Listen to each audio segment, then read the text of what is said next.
ইরানের যুদ্ধ এটি কি শুধু আরেকটি মধ্যপ্রাচ্যের সংঘাত, নাকি এটি সেই যুদ্ধ যেখানে ভেঙে পড়তে পারে আমেরিকা পরাশক্তির মুখোশ? একদিকে বিশ্বের সবচেয়ে শক্তিশালী সামরিক বাহিনী, আর অন্যদিকে এমন একটি দেশ যারা বলছে আমরা অপেক্ষা করছি।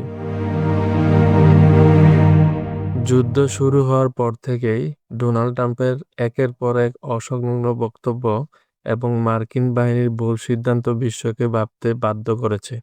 আসলেই কি আমেরিকা এই যুদ্ধে নিশ্চিত? একদিকে ওয়াশিংটন বলছে তারা আলোচনায় আগ্রহী, অন্যদিকে গোপনে প্রস্তুতি নিচ্ছে ইরানের মাটিতে সেনা পাঠানোর। যখন মার্কিন সংবাদ মাধ্যম প্রশ্ন করে আপনারা কি ভয় পাচ্ছেন, তখন ইরানের পররাষ্ট্রমন্ত্রী আব্বাস আগারচির উত্তর ছিল সরাসরি, আমরা তাদের জন্য অপেক্ষা করছি।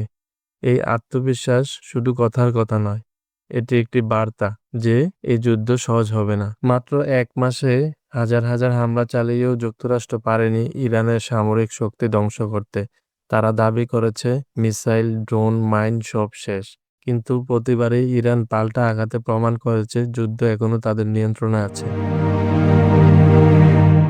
এখন প্রশ্ন হলো কেন আমেরিকা স্থল অভিযানের কথা ভাবছে? কারণ আকাশপথে তারা যা করার ছিল প্রায় সব করে ফেলেছে, কিন্তু তবুও তারা পারেনি স্ট্রেইট অফ হরমুজ নিয়ন্ত্রণ নিতে। বিশ্বের তেলের লাইফলাইন এই সরু প্রণালী এখন ইরানের হাতেই। বিশেষজ্ঞদের মতে আমেরিকার প্রথম লক্ষ্য হতে পারে খার্গ আইল্যান্ড। এটাই ইরানের তেল রপ্তানির মূল কেন্দ্র। আগেও এখানে বিমান হামলা হয়েছে, কিন্তু তাতে কিছুই বদলায়নি। তাই এবার সরাসরি দখল করার পরিকল্পনা।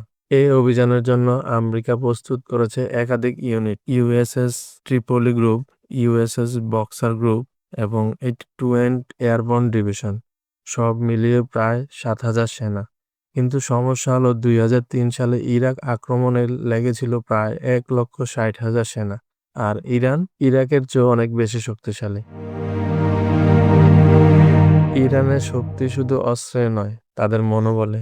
ইতিমধ্যে হাজার হাজার তরুণ যোগ দিচ্ছে ইসলামিক রেভলিউশনারি গার্ড কর্পসে। তারা প্রস্তুত দীর্ঘ যুদ্ধের জন্য। ইরানের সবচাইতে বড় শক্তি তার ভূগোল। বিশাল এলাকা, পাহাড়ি মরুভূমি। এখানে ট্যাঙ্ক চলা অনেক কঠিন, সরবরাহ রাখা আরো কঠিন। এটাই হবে আমেরিকার বড় চ্যালেঞ্জ। আর যদি সরাসরি যুদ্ধ ব্যর্থ হয়, তাহলে শুরু হবে গেরিলা যুদ্ধ। ছোট ছোট দল, ড্রোন, মাইন, মিসাইল, কম খরচে বড় ক্ষতি। একটি সস্তা ড্রোন ধ্বংস করতে আমেরিকা খরচ করতে হবে কোটি কোটি ডলার।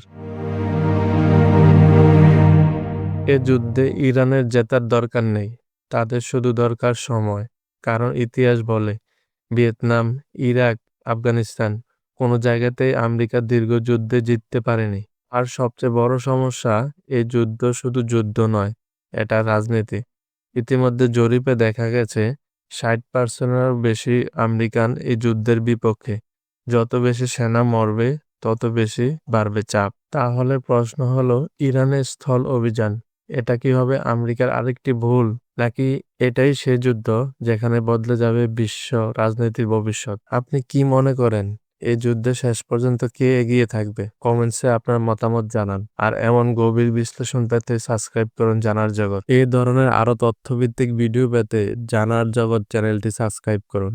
ভিডিওটি ভালো লাগলে লাইক দিন আর আপনার মতামত কমেন্টে জানাতে ভুলবেন না।